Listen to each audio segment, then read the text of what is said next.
तो टॉपिक जो है वो है आपका परमुटेशन और कॉम्बिनेशन। सुना है परमुटेशन कॉम्बिनेशन? सुना तो होगा। होता क्या है? हम्म हम्म क्या होता है? मैथ्स में पढ़ा था सर। हाँ, मैथ्स वाला ही है, और मैथ्स वालों के लिए ज़रूरी है अगर यूज़ करना है तो। मेरे हिसाब से तो कहीं अभी तक मैंने देखा नहीं है कि इसका यूज़ कहीं देखा हो। यूज़ करने के ऊपर की बात है, कहीं पर आ गया तो यूज़ कर लिया। पर परमुटेशन का मतलब क्या होता है? याद करो थोड़ा सा। पढ़ा तो होगा भाई, ऐसा नहीं वो नहीं पढ़ा होगा।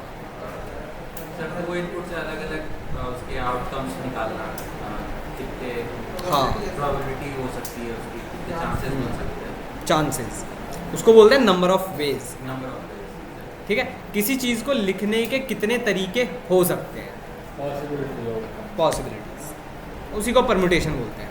एक एग्जांपल, जैसे एग्जांपल के तौर पर अगर मैं आपसे कहूँ कि आपके पास एक लिस्ट है, ठीक है, ये एक लिस्ट है और इस लिस्ट को आप कितने तरीके से लिख सकते हो, तो बताओगे कितने तरीके से आप लिस्ट को लिख सकते हो?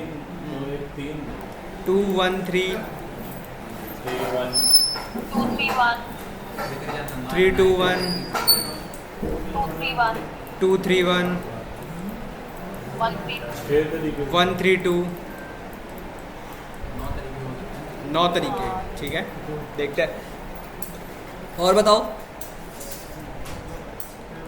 3 1 2 बस हो गए? 2 4 6। इसके अलावा बताइए। रिपीट करके कैसे बताओ? रिपीट करने का नंबर ऑफ वेज थोड़ी ना होगा। ऐसे में से गड़बड़ हो गया, गड़बड़ नहीं है, सही है। मतलब 1 को लेके 3 बार ऐसे, फिर 1 का चला 3 बार कैसे लिखोगे? दो बार ही तो। 2 3 ठीक है, 2 1 3 और 2 3 1।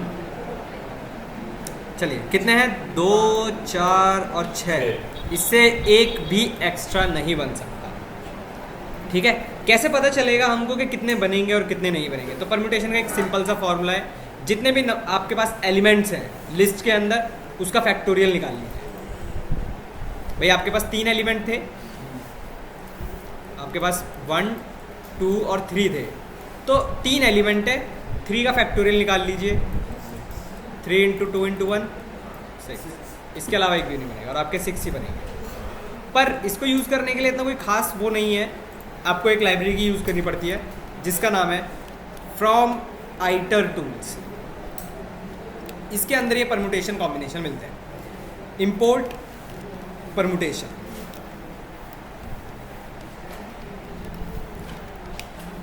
अब सिंपल है, बहुत कुछ नहीं करना आपको। आपने लिखा परमुटेशन, ब्रैकेट में आइट्रेबल मांग रहा है। आइट्रेबल का मतलब होता है कोई भी सीक्वेंस जिस पर आप आइट्रेट कर सकते हो। आइट्रेट का मतलब होता है लूपिंग लगाना। तो आप लिस्ट पर भी लगा सकते हो, टप उस पर भी लगा सकते हो, टपल पर, तो आप जो भी पास करना चाहते हो यहाँ पर लिखो। जैसे मैंने 1 2 3 लिखा और इसको रन किया, मैंने प्रिंट एक्स किया, देखते हैं हमें आउटपुट क्या देता है।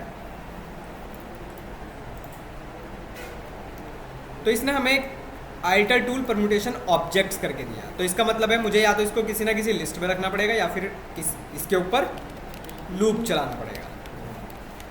हमने पहले भी किया है ऐसा, अगर आप दोबारा करेंगे तो आप आउटपुट देखिए, तो आपके पास 6 सीक्वेंस ही मिलेंगे, इसके अलावा एक भी परम्यूटेशन नहीं मिलेगा। इसका यूज़ इतना कोई खास नहीं है, सिर्फ मैथ्स वालों के लिए यूज़ करना है।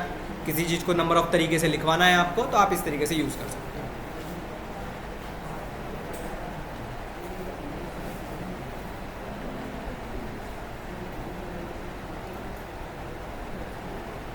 बहुत छोटे छोटे टॉपिक्स हैं, 5-10 मिनट के हैं मुश्किल से। एक और चीज़ देख लीजिए, अगर आपने नंबर ऑफ एलिमेंट जितने दिए हैं तो बाय डिफ़ॉल्ट उतने ही लेंथ के आपके पास बन रहे हैं। ठीक है, अगर आप देख पा रहे होंगे तो 3-3 के लेंथ के बन रहे हैं। तो अगर आप कॉमा देकर यहाँ पर कुछ डिफाइन कर देते हैं जैसे 2, तो ये इसकी लेंथ बन गई। ऑप्शनल है तो इसकी लेंथ बन गई। मतलब आपके पास जो पेयर बनेंगे वो 2-2 के बनेंगे। बनेंगे 6 ही, टोटल 6 ही बनेंगे, पर 2-2 के बनेंगे। ठीक है, तो आप यहाँ पर ये ऑप्शनल पैरामीटर है, पास कर सकते हो।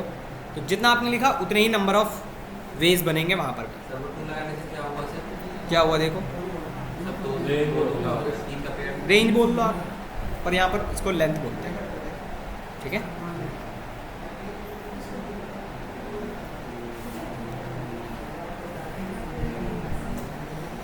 परमुटेशन में इतना कुछ खास बताने को है नहीं और ना यूज़फुल है आपके, तो इसको मैं इतना इम्पोर्टेंस नहीं देता।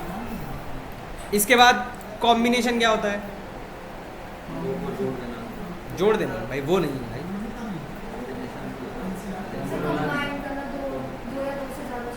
चीज़ों का मैथ्स वाला कॉम्बिनेशन, इंग्लिश वाला कॉम्बिनेशन नहीं बताना है, मैथ्स का कॉम्बिनेशन बताना है भाई। मैथ्स में पढ़े हो ना, वो बताना है।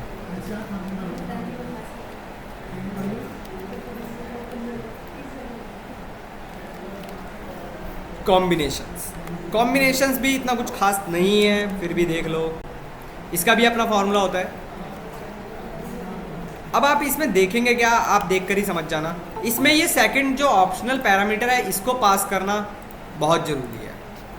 आपने 2 पास किया, ये कंपलसरी है पास करना। इसमें ऑप्शनल था, आप नहीं करेंगे कोई फ़र्क नहीं पड़ता, पर कॉम्बिनेशन में आपको इसको पास करना पड़ेगा। अब आप आउटपुट बताइएगा देख कर के आउटपुट एक्चुअली मिल क्या रहा है। कि इसके इतनी कॉम्बिनेशन बन सकते हैं। कि इसके इतने कॉम्बिनेशंस बन सकते हैं, पर 3 ही कैसे बने देखो। परमुटेशन में हमारे पास बन रहे थे 1 2 1 3 2 1 2 3 3 1 और 3 2, ठीक है। कॉम्बिनेशन में कहता है कि अगर मेरे पास कोई पेयर आ गया तो कोई भी उसका सेल्फ पेयर नहीं आएगा, मतलब 2 1 नहीं आएगा। 1 3 आ गया तो 2 3 3 1 नहीं आएगा। रिपीट नहीं होगा। 2 3 आ गया तो 3 2 नहीं आएगा। तो पेयर आपके पास सिर्फ यही बनेंगे। तो ये आपका कॉम्बिनेशन है। ये भी फॉर्मूला बेस्ड होता है, पर इतना इंपॉर्टेंट नहीं है, देख लेना नेट पर इसका फॉर्मूला।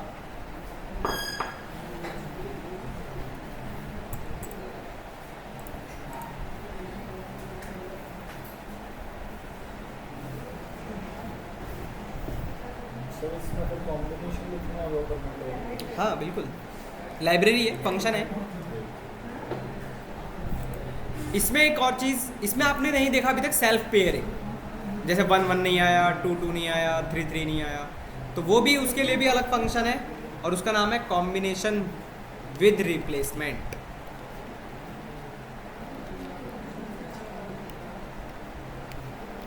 ठीक है, अगर आप इसको लिखेंगे, आपने लिखा x equal to combination with replacement, इसमें आपने सेम चीज़ पास की, यही सीक्वेंस आपने सपोज करो पास कर दिया। तो अब इसमें आपके पास सेल्फ पेयरिंग वाले आ जाएंगे, जैसे 1 1 2 2 3 3, ये सब आ जाएंगे। एरर आई है हमारे पास, क्या एरर आई है?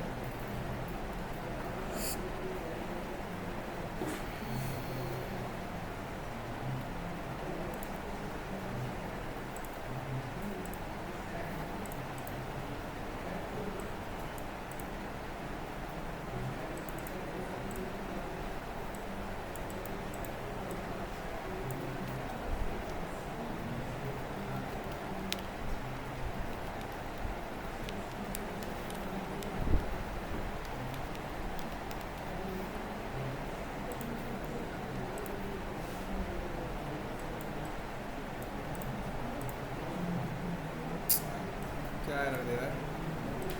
Unknown location can not import name combination with replacement.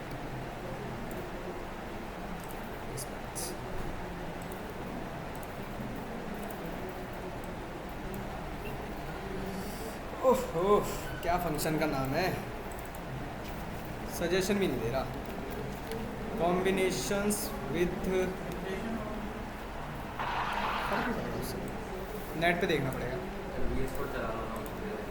अरे यहीं पर चल जाएगा, लाइब्रेरी है, फंक्शन है, डायरेक्ट आप चेक कर सकते हो। किस माई मैडम आपका माइक,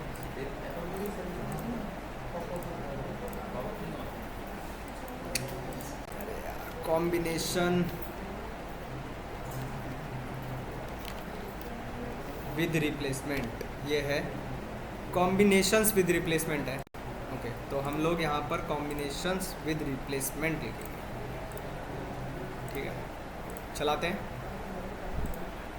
ठीक है, तो आपके पास सेल्फ पेयरिंग आ जाएंगे 3 3 1 1 और 2 2, बाकी सब सेम रहेंगे। तो इतना कोई खास इसका यूज़फुल नहीं है, फिर से बोल रहा हूँ, कोई ज़रूरत नहीं है इसको इतना डीपली पढ़ने की। बस समझ लो हाँ ऐसा कुछ होता है पेयरिंग के लिए, बस कि कितने पेयर आप बनाना चाहते हो, नंबर ऑफ वेज आप बनाना चाहते हो किस चीज़ के, तो आप इससे बना सकते हो। सर उसमें था कॉम्बिनेशन में था कि वो रिपीट नहीं हो रिपीट नहीं हो रहे, तो इस वाले में रिपीट हो रहा है। रिपीट हो रहे हैं पर सेल्फ पेयरिंग वाले 1 1 2 2 3 3, बाकी सब सेम है। 1 2 है, 2 1 नहीं है, 2 1 3 है, 3 1 नहीं है, 2 3 है पर 3 2 नहीं है, बाकी सब सेम है। बस 1 1 आ जाएगा, 2 2 आ जाएगा, 3 3 आएगा। कॉम्बिनेशन वाले और रिपीटिंग वाले। हाँ ठीक है, चलिए ये सब फालतू है, कोई ज़रूरत नहीं है इसको इतना डीपली पढ़ने की। नेक्स्ट आपके पास एक और लाइब्रेरी आती है, ये थोड़ा अच्छी लाइब्रेरी है, लिख रहे हो क्या? एक और लाइब्रेरी है, वो भी अच्छी लाइब्रेरी है, उसमें काफ़ी कुछ है पढ़ने के लिए वैसे तो। फ्रॉम कलेक्शंस इंपोर्ट काउंटर, ये एक अच्छी लाइब्रेरी है अगर देखा जाए तो कलेक्शन की। ये क्या आउटपुट आपको देगा ज़रा ध्यान से देखिएगा। सपोज करिए मैंने क्या किया, मेरे पास एक लिस्ट पास की मैंने, और इस लिस्ट में मेरे पास कुछ हो सकता है बहुत बड़ी लिस्ट हो, और इसमें लेटर्स भी होंगे, स्ट्रिंग होगी, कुछ भी हो सकता है।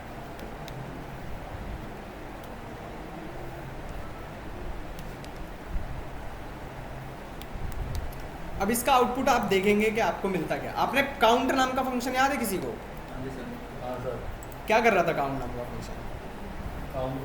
काउंट करता था, पर काउंट एक टाइम पर एक ही कुछ चीज़ को करता था। काउंटर आपकी थोड़ी सी और एडवांस है, ये आपके पास एक लिस्ट होगी या कुछ भी होगा, सबका एक साथ काउंट करके आपका आउटपुट देगा की वैल्यू पेयर में, मतलब डिक्शनरी की फॉर्मेट में। देखिए कैसे दे रहा है, डी आपके पास की बन गई और उसकी वैल्यू कितनी बन गई 3। ठीक है, number of ways, sorry not number of ways, क्या है इसकी फ्रीक्वेंसी है, जिसकी फ्रीक्वेंसी सबसे ज़्यादा होगी वो सबसे पहले आएगा।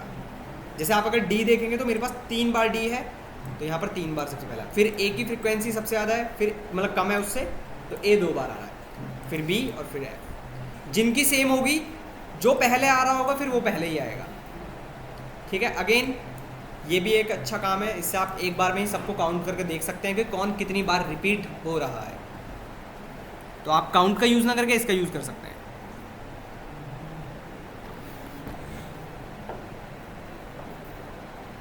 ठीक है,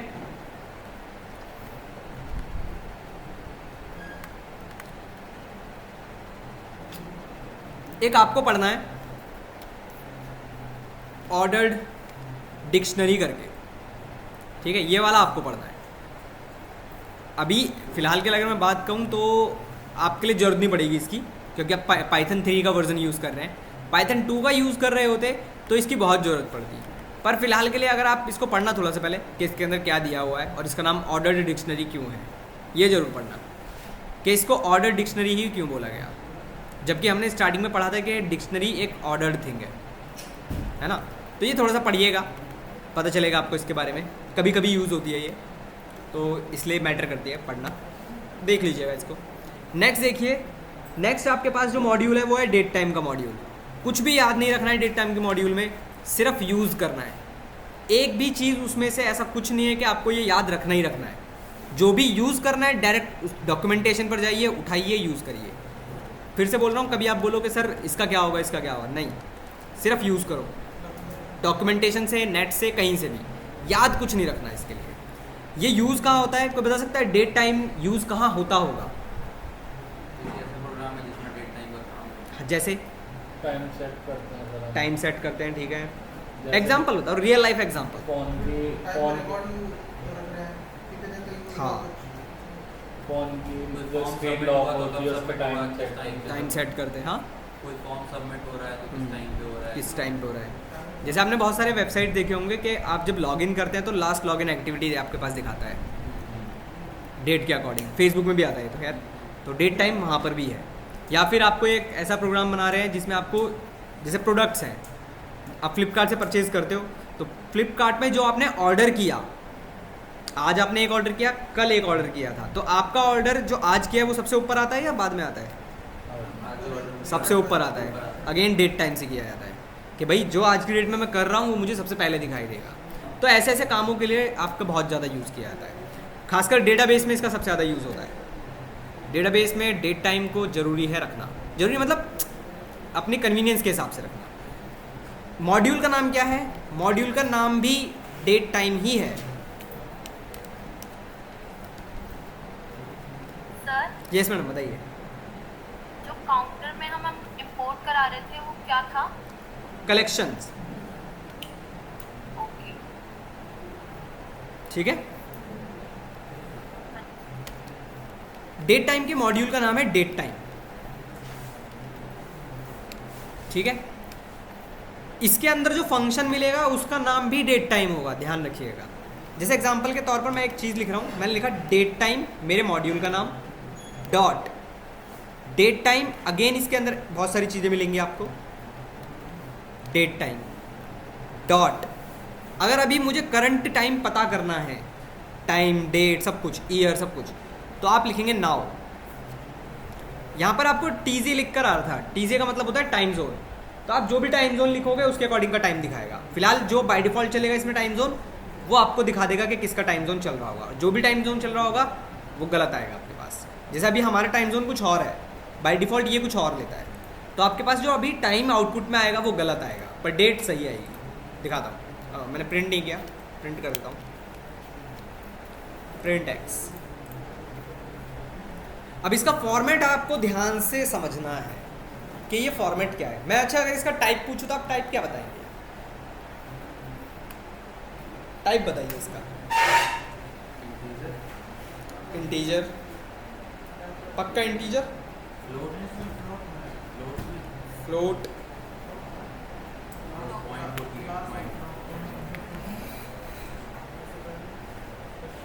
क्या ये इंटीजर है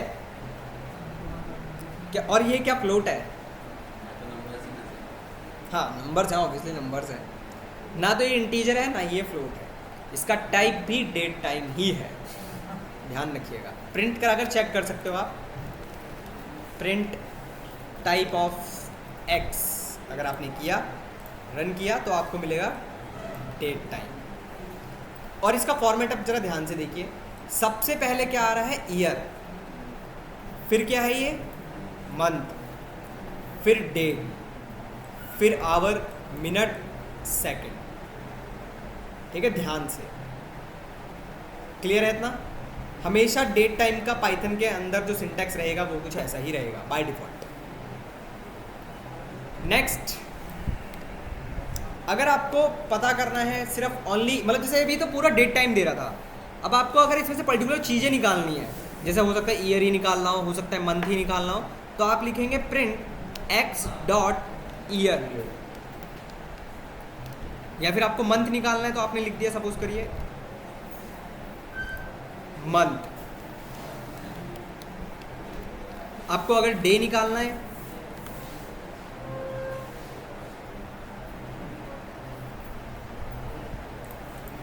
आपको अगर डे निकालना है तो आपने यहां पर लिख दिया डे, कुछ ऐसा। तो ये आपका आउटपुट कुछ ऐसे देंगे आप। Int object is not callable, okay, इसमें से ब्रैकेट हटा देना।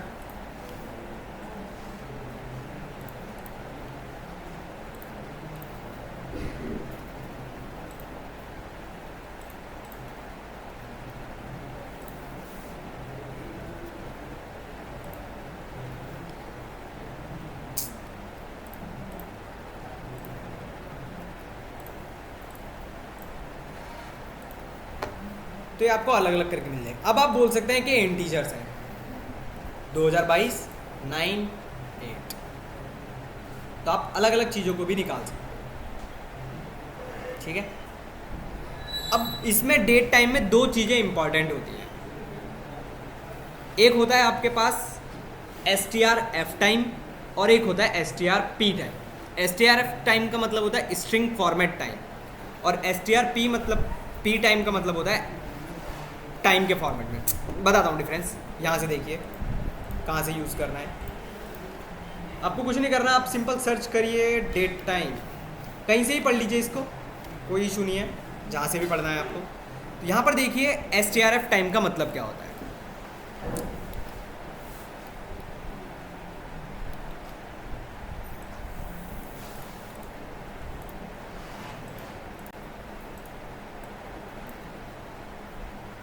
देखिए अब यहाँ पर लिखा हुआ है x, आपका ये वेरिएबल, strf टाइम इसको बोलते हैं स्ट्रिंग फॉर्मेट टाइम, और इसके अंदर लिखा हुआ है %a, इसको हम बोलते हैं डायरेक्टिव्स।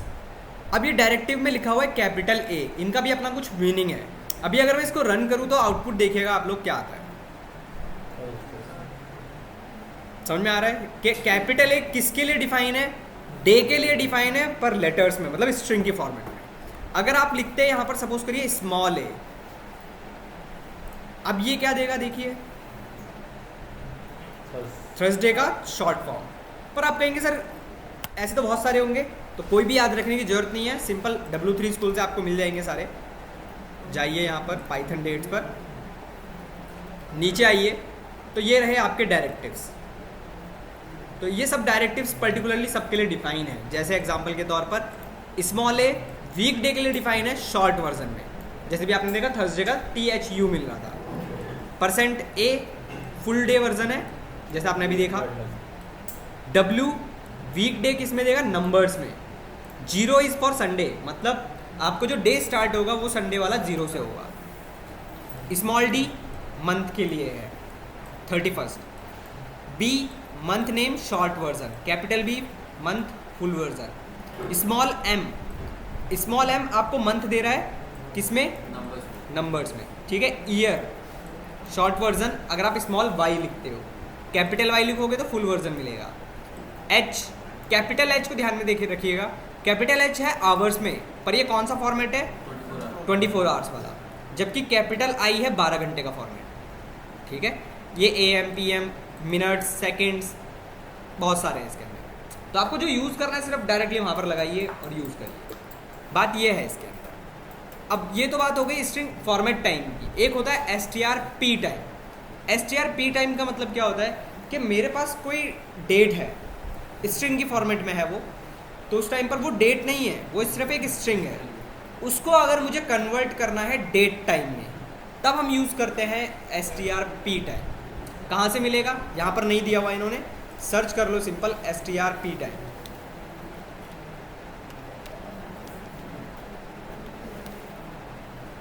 यहाँ पर जाओ, कहीं से भी ले लो, कहीं से भी उठा लो इसको, जैसे ये है इसी को ले लो।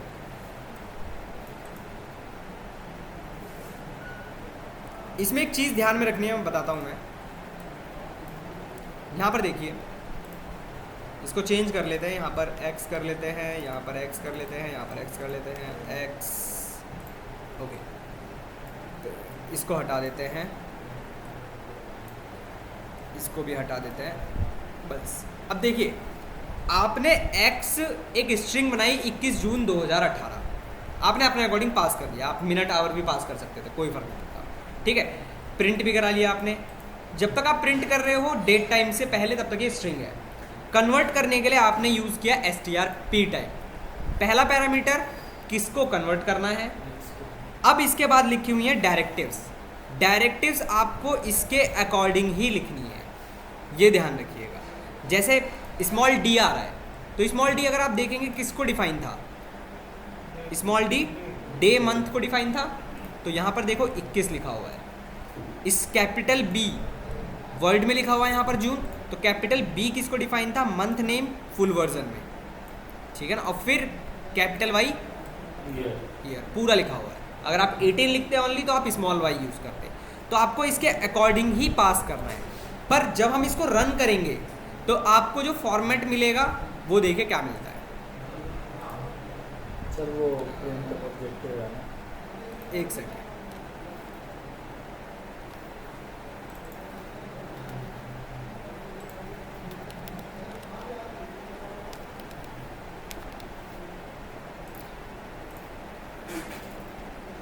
देखो, आपने आवर मिनट सेकंड नहीं दिया था, इसलिए आपको क्या मिल रहा है 0। पर बाय डिफ़ॉल्ट जो उसका फॉर्मेट कैसा बनकर आया, जैसा आपने पहले देखा था, ईयर, मंथ, डे।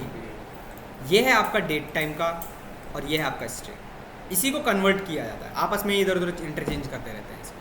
किसी को भी याद रखने की जरूरत नहीं है, जो उठाना है नाइट से उठाइए, डेट टाइम का आपको वहीं पे मिलेगा। आया समझ में? टाइम का भी मॉड्यूल होता है, टाइम जोन का भी मॉड्यूल होता है, सब उसी के अंदर है। कुछ भी याद रखने की इसको रिक्वायरमेंट नहीं है आपको। एक टास्क आप लोगों को करना है छोटा सा। यहाँ पर एक चीज़ दी हुई है, कैलकुलेटिंग डिफरेंस बिटवीन 2 डेट्स। आपको 2 डेट के बीच का डिफरेंस निकाल कर लाना है। सर्च करिएगा, ढूंढिएगा, मिल जाएगा। सर पेज बनाना।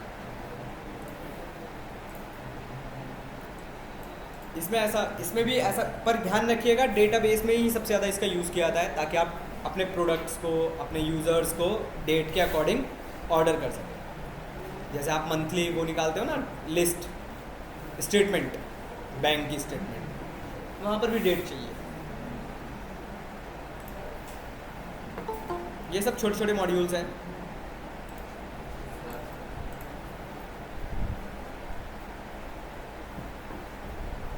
इनमें ऐसा कुछ है नहीं बताने के लिए।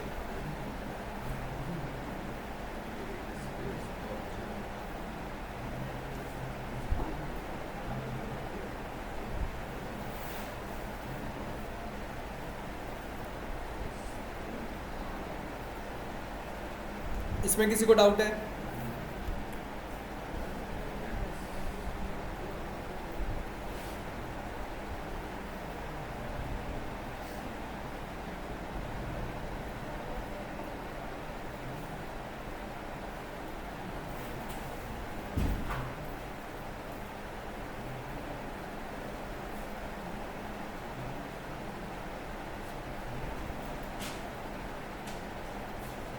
चलिए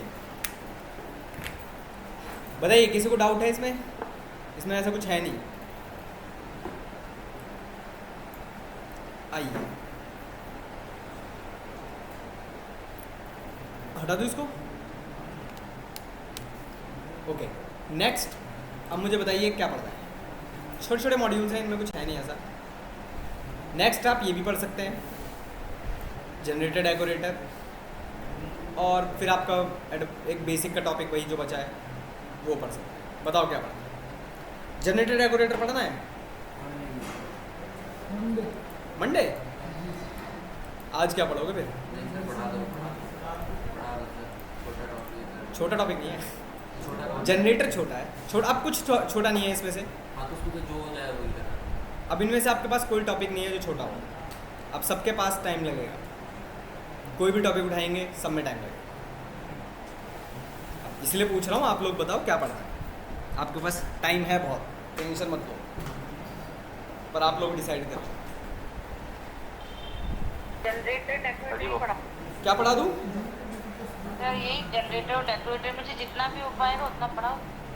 ठीक है, जनरेटर डेकोरेटर पढ़ लीजिए। जनरेटर पढ़ लेते हैं, डेकोरेटर नहीं पढ़ते हैं, नहीं हो पाएगा कंप्लीट। जनरेटर हो जाएगा आराम से, छोटा सा। अगर टाइम बचेगा तो डेकोरेटर पे भी स्टार्ट कर देंगे, फ्रेश माइंड के साथ। फ्रेश माइंड के साथ। सर पीछे का बहुत सारा रिवीजन करना रह गया था। तो मैं भाई, मुझे कोई दिक्कत नहीं, आप आराम से। तो फिर एक काम करो भाई, जनरेटर डेकोरेटर मत पढ़ो, बेसिक वाला वो करा दो सर, जो उसमें जो बचा हुआ है। क्या उसमें क्या बचा है सर बेसिक? Pattern painting. अरे और क्या होता है? सही कर देगा। आज छोटी क्लास थी। आज मेरे मॉर्निंग वाली क्लास भी छोटी ही थी, उसमें भी आज मैंने कुछ नहीं पढ़ाया था, क्योंकि टॉपिक छोटे छोटे ही हैं। पर आपके पास अब जितने टॉपिक बचे हैं सब में कम से कम टाइम लगेंगे ही लगेंगे। तो सर फिर आज आप कुछ मत कराओ, हमें खुद को टाइम चाहिए। खुद को टाइम चाहिए तो फिर देखिए कुछ अच्छा पढ़ लीजिएगा। चलो मैं थोड़ा सा ना आपको हिंट देता हूँ, सिर्फ पैटर्न प्रिंटिंग, ठीक है?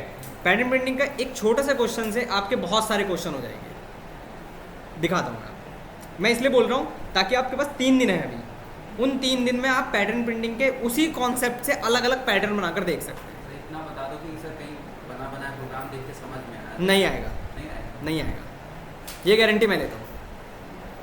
नहीं आएगा, कहीं भी नहीं आएगा। पैटर्न प्रिंटिंग का क्वेश्चन यहाँ समझ लोगे, ऑफलाइन में तो खैर जितने भी लोग ऑफलाइन है वो आसानी से समझ जाएंगे। ऑनलाइन वाले कोशिश करिएगा बस मेरे साथ, पर ऑफलाइन वाले समझ जाओगे आराम से। आपको उसके अलावा नेट पर ढूंढने जाओगे, आपको फॉर लूप से मिलेंगे। फॉर लूप में आप कंफ्यूज रहेंगे हमेशा। और पैटर्न प्रिंटिंग इंटरव्यू में जरूर पूछा जाएगा, ठीक है। एक क्वेश्चन करो, मैं दिखाता हूँ आप लोगों को, बहुत आसान है। एक क्वेश्चन से समझते हैं। एक क्वेश्चन लेते हैं, जैसे मुझे प्रिंट करना है ये,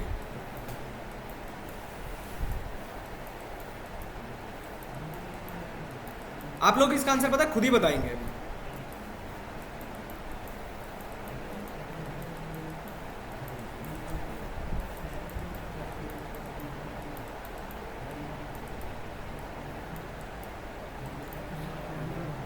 अब हमेशा पैटर्न प्रिंटिंग को यूज करने के लिए हमेशा दो पार्ट में इसको डिवाइड करके रख लीजिए, number of rose, number of columns, ठीक है।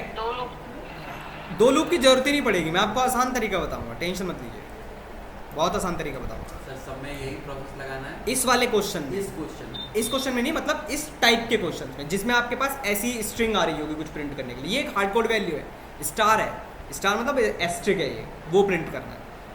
जब इनकी बहुत सेम लॉजिक हर जगह है, पर जब भी नंबर्स होंगे, कुछ अल्फ़ाबेट्स आ जाएंगे, तब आपको चेंज करना पड़ेगा, तब आपको फॉर लूप यूज़ करना पड़ेगा।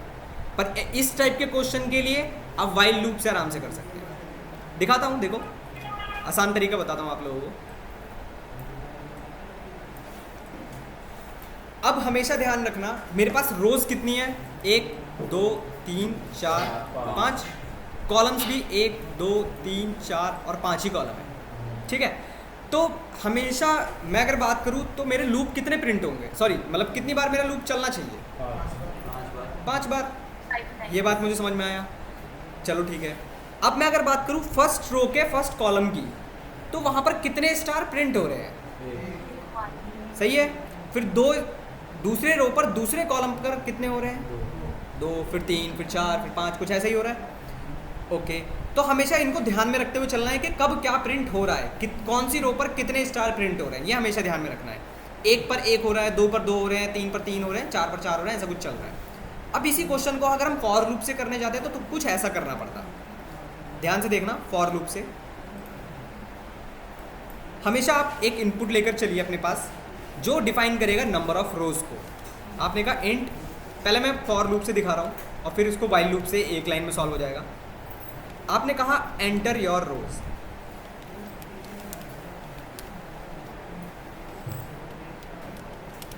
ठीक है। तो आपने कितनी रोज बताई थी, 5, तो हम 5 एंटर करेंगे। तो मेरा लूप कितनी बार चलेगा, फॉर आई इन रेंज, कहाँ से स्टार्ट करोगे, 0 से करना चाहते हो, 0 से स्टार्ट करना चाहते हो, 1 से स्टार्ट करना चाहते हो, आपकी मर्जी है। आपने कहा 0 से स्टार्ट करना है तो कुछ लिखने की जरूरत नहीं है, या 1 से करना चाहते हो तो 1 से लेकर x+1 तक, क्योंकि आप जो भी दोगे एक पीछे तक चलेगा। एक और लूप चलेगा, पहला वाला लूप हमेशा रोज के लिए चलता है, ठीक है, ध्यान रखिएगा। और जो जे वाला लूप होता है वो हमेशा कॉलम्स के लिए चलता है। तो आपने कहा फॉर जे इन रेंज, अब ये लूप कहाँ तक चलेगा, इसीलिए फॉर के लूप में ये दिक्कत आती है कि भाई एक लूप तो समझ में आ गया कि रोज के लिए चल गया, पर जे वाला लूप कहाँ तक चलेगा, हाँ आई तक। रीजन बता सकते हो, क्योंकि एक रो पर एक ही स्टार प्रिंट होगा, दूसरी रो पर 2 होंगे, फिर तीसरी रो पर 3, ऐसे चलेगा। तो मेरा जे किस पे डिपेंडेंट है, आई के ऊपर। तो मैंने क्या कहा भाई 1 से स्टार्ट करो और कहाँ तक चलो, आई तक चलो। कोलन लगाया हमने, प्रिंट क्या किया हमने, स्टार कर दिया, ठीक है, कॉमा, एंड करेंगे ताकि एक ही लाइन में दिखाई दे हमें आउटपुट, और स्पेस लगा दिया। और एक नेक्स्ट लाइन पर लाने के लिए हमने क्या किया, प्रिंट डाल दिया ब्लैंक से। अगर आप अभी इस क्वेश्चन को करेंगे तो कुछ ऐसा आउटपुट आएगा आपके पास, एंटर योर रोज, हमने कहा 5 चाहिए, तो ये कि ब्लैंक आ रहा है हमारे पास, ठीक है। यहाँ पर देखो 4 ही आया, तो इसको क्या करोगे आप,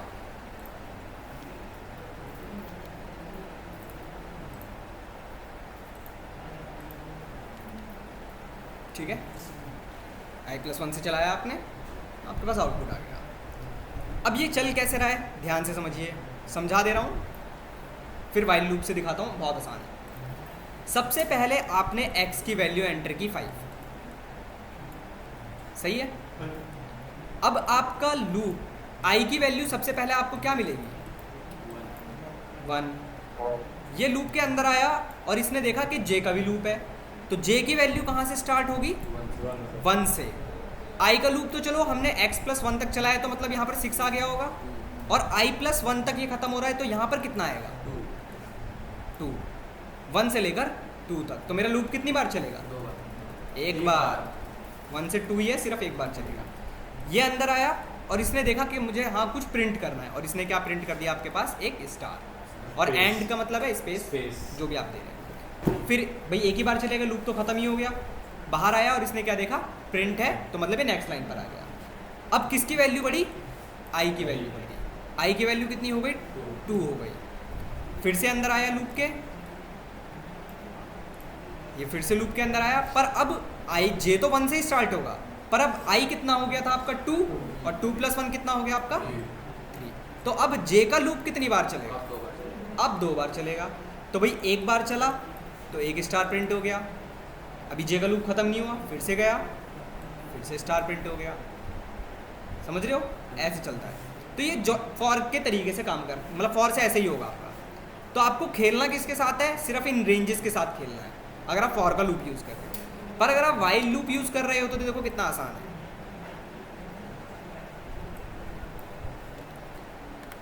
अब मुझे बताओ, वाइल का लूप, वाइल तो कंडीशन मांगता है, कहाँ से स्टार्ट करोगे अपने लूप को? 0 से मान लिया चलो। तो भाई आपने सपोज करो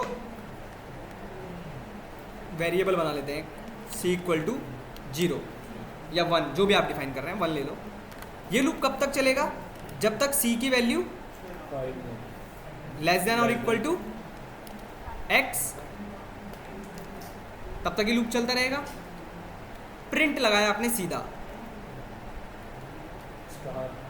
स्टार, और एंड स्पेस करना। नहीं, अभी अगर आप एंड कर देते सपोज करो, ठीक है, तो देखो आउटपुट क्या मिलता, क्योंकि आपको सी की वैल्यू भी बढ़ानी है अभी, क्योंकि अपडेशन चाहिए भाई, अपडेशन चाहिए हमको, तो अपडेशन तो लगाना पड़ेगा। वाइल का लूप है, ठीक है ना। रन किया हमने, नंबर ऑफ रोज दी हमने 5 दिया, कुछ ऐसा हो गया। अब दोबारा सोचो कि मेरा जब आई सी की वैल्यू, इसको आई कर लो, आप कंफ्यूज मत हो, इसको आई कर लो।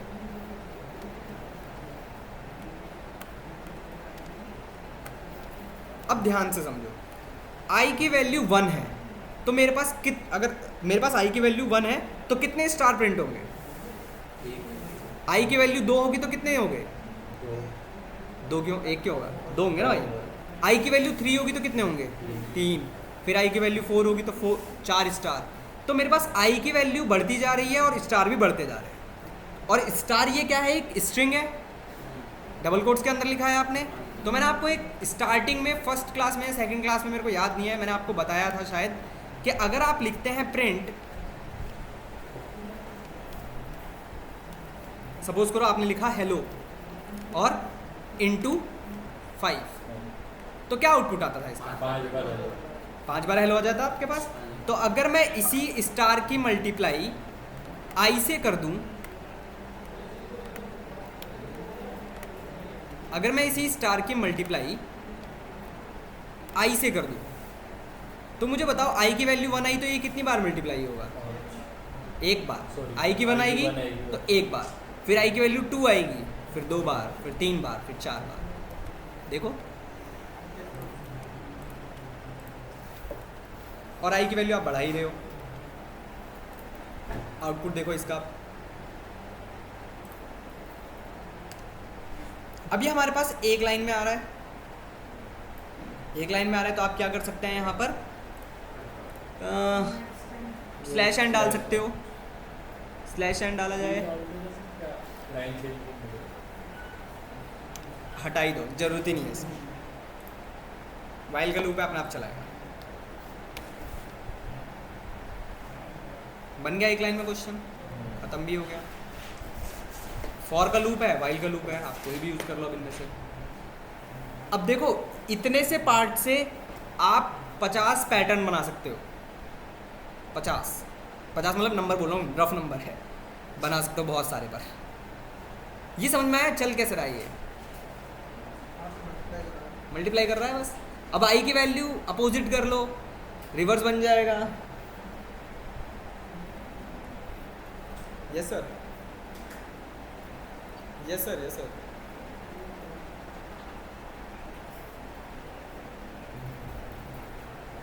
हाँ बताइए ना, बिल्कुल करा दूँगा। हाँ बताइए बताइए बताइए।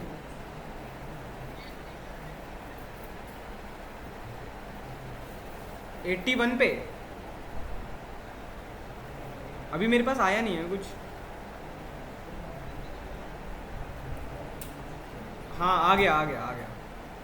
कितने पे क्लिक करना है? 1237 किस पे? हेलो, अच्छा कर दिया।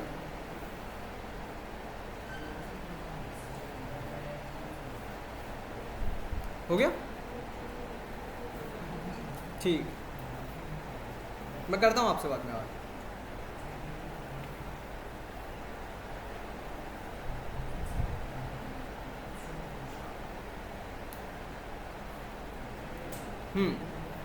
ये समझ में आया?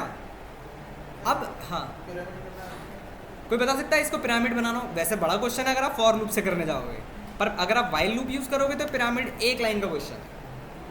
हिंट देता हूँ पिरामिड के लिए, थोड़ा सा आप लोग बताइएगा पिरामिड कैसा दिखता है? कुछ ऐसा।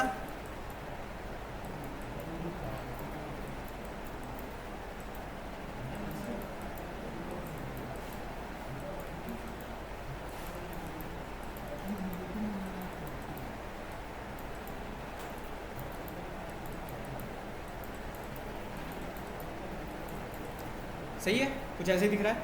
अगर मैं इसको नंबर ऑफ रोज और कॉलम्स में डिवाइड करूं,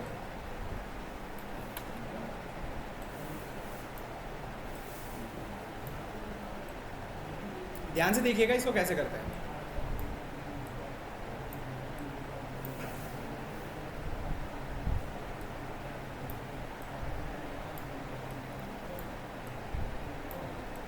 अब देखो, मैं अगर आपसे पूछूं नंबर ऑफ रोज कितनी है इसमें?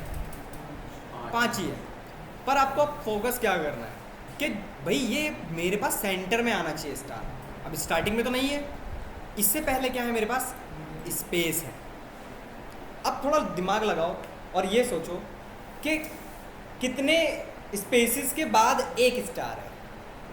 4 के बाद पहला है, 4 के बाद पहला है, उनका डिक्रीज हो रहा है। डिक्रीज हो रहा है। फिर नीचे वाली लाइन पर आओ, नेक्स्ट पर आओ, फिर आपने देखा 3 पे, फिर 2 पे, फिर एक, फिर एक दिन। अब थोड़ा और सोचो कि टोटल नंबर ऑफ रोज कितनी थी? 5। पहली रो में कितने स्पेस चाहिए थे? 4। की वैल्यू डिक्रीज हो रही है। हाँ कुछ ऐसा ही है, अभी देखते हैं, आते हैं, थोड़ा सोचिए। पर मैं फिर से बोल रहा हूँ, ध्यान सुनिएगा। नंबर ऑफ रोज मेरे पास 5 है, मुझे स्पेस चाहिए 4, कैसे लाऊं? हिंट देता हूँ एक और। आई की वैल्यू है मेरे पास 1, क्योंकि मेरे पास एक ही स्टार चाहिए सबसे पहला। अब बताओ, और रोज हैं आपके पास 5। अब बताओ कितने स्पेस प्रिंट होंगे और कितने स्टार? 5 माइनस 7। उल्टा बोल रहे हो, उल्टा बोल सर, बोल सही रहे हो पर उल्टा बोल रहे हो। अगर मैं लिखूं 5 माइनस 1 तो कितना मिला मुझे? 4। और 4 पर क्या प्रिंट हो जाएगा? मेरा स्पेस। और आई की वैल्यू तो 1 चल रही है, और 1 उसकी मल्टीप्लाई में किस में कर दूंगा? स्टार में। तो मेरे पास स्टार प्रिंट हो जाएगा। आगे समझ? देखो लिख के दिखाता हूँ, अभी कंफ्यूज हो रहे हो, कोई बात नहीं। देखो ये सब सेम ही रहेगा, इसमें कुछ चेंज नहीं करना है। इस लाइन को देखिएगा मैं क्या लिख रहा हूँ। स्पेस लगाया बस मैंने कहा स्पेस की मल्टीप्लाई करो कितने times? Yes sir, yes sir, हाँ यस सर।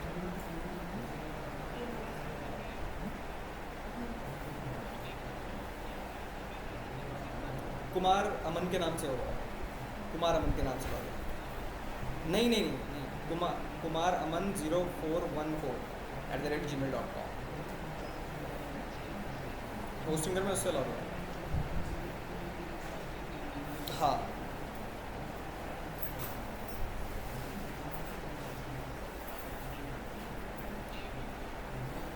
अमन, कुमार अमन 0414। हाँ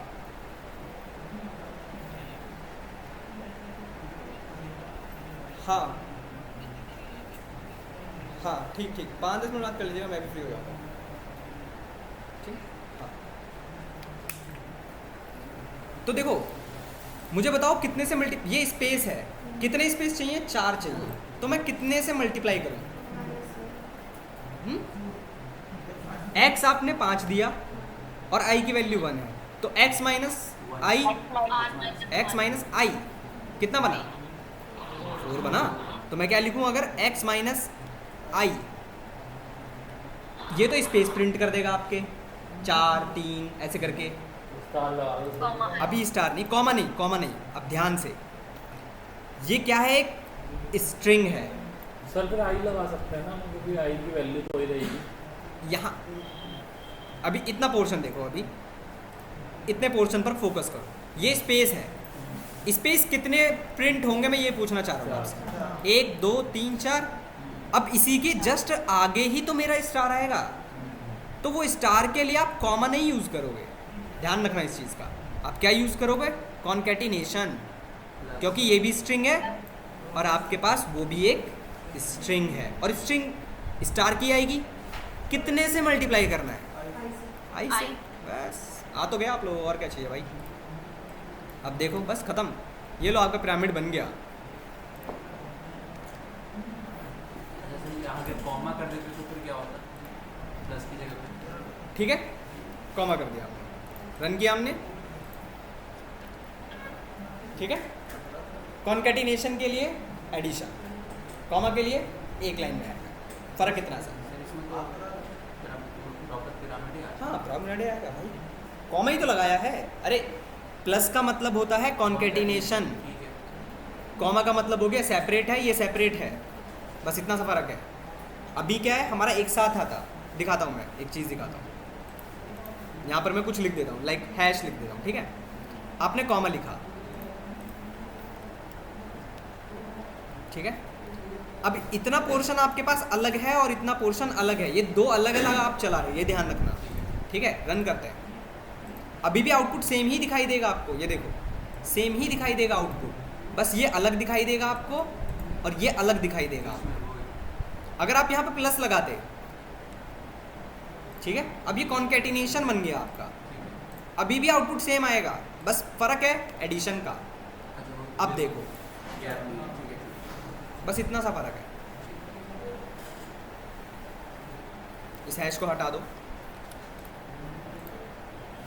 आप यही क्वेश्चन पिरामिड का अगर करने जाएंगे उससे, फॉर लूप से, तो कम से कम 3 से 4 लूप लगेंगे ही लगेंगे।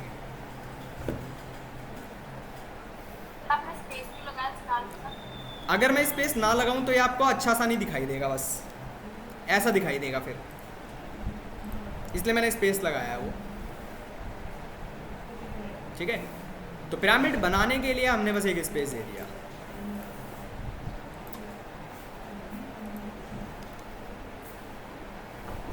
समझ में आया? इसको रिवर्स कर सकते हो, लूप उल्टा चलाना पड़ेगा। समझ में आ रहा ना कि लूप उल्टा चलाना पड़ेगा, कुछ ऐसा ही काम करना है बस। तो आपके पास जैसे भी पैटर्न प्रिंटिंग के क्वेश्चन आते हैं ना, लूप वाइल का यूज़ करिए, खासकर ऐसे वालों में। एक और दिखाता हूँ, उसमें आप वो यूज़ नहीं कर पाएंगे, मतलब वाइल लूप यूज़ नहीं कर सकते आप। जैसे 1 1 1 प्रिंट करना है, 2 2 प्रिंट करना है, आप उसमें वाइल लूप यूज़ नहीं कर सकते क्योंकि वो नंबर्स है, जबकि ये स्ट्रिंग है। वहाँ पर आपके पास वाइल लूप के अलावा फॉर लूप ही है, वही यूज़ करना पड़ेगा। ये समझ में आया कि कैसे करना है वाइल लूप से क्वेश्चन? तो दूँ क्वेश्चन घर से करोगे? यस। 3-4 दे रहा हूँ, 3-4 दिन है आपके पास, वाइल लूप से करिए, एक एक लाइन की क्वेश्चन है।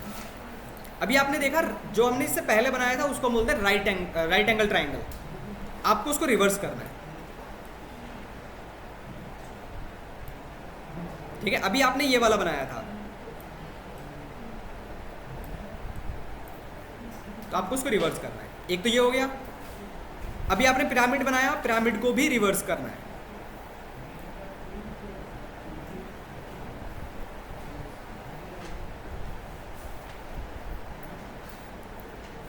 ठीक है, एक और सुनिए,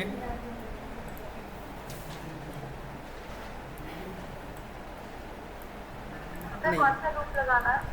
आपकी मर्जी है, आपको जो अच्छा लगता है वो लगाइए। वाइल लूप से करिए, वैसे इन क्वेश्चंस को आसान रहेगा आपके लिए।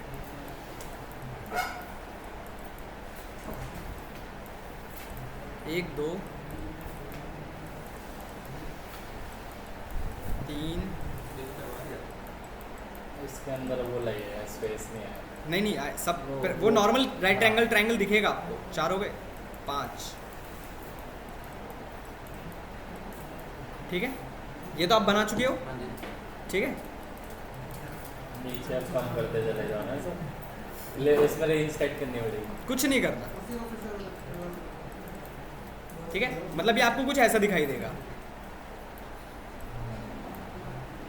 और इसको शेप प्रिंटिंग बोलते हैं। और कुछ नहीं करना भाई, आप देखो इतना पोर्शन तो बना चुके हो ना, हाँ जी। इसी में उसका उल्टा कर देना। नीचे वाले में उल्टा लूप चला दोगे। लिखना एक साथ है बस, बन जाएगा। सेम पिरामिड के साथ भी है, पिरामिड सीधा है उल्टा भी है, दोनों को एक साथ रख दोगे तो डायमंड शेप बन जाता है आपका। सब क्वेश्चन वाइल लूप से करना, वरना बहुत टफ पड़ेंगे, पढ़ते ही रह जाओगे, सॉल्व ही नहीं होंगे कभी। तो 2-3 ट्राई करिएगा, क्वेश्चन हो जाएंगे। ठीक है, बाकी नया टॉपिक फिर मंडे से स्टार्ट करते हैं, जनरेटर डेकोरेटर। और पैटर्न पेंटिंग के ये वाले क्वेश्चन प्रैक्टिस करिएगा, बाकी भी करवाऊंगा। ठीक है।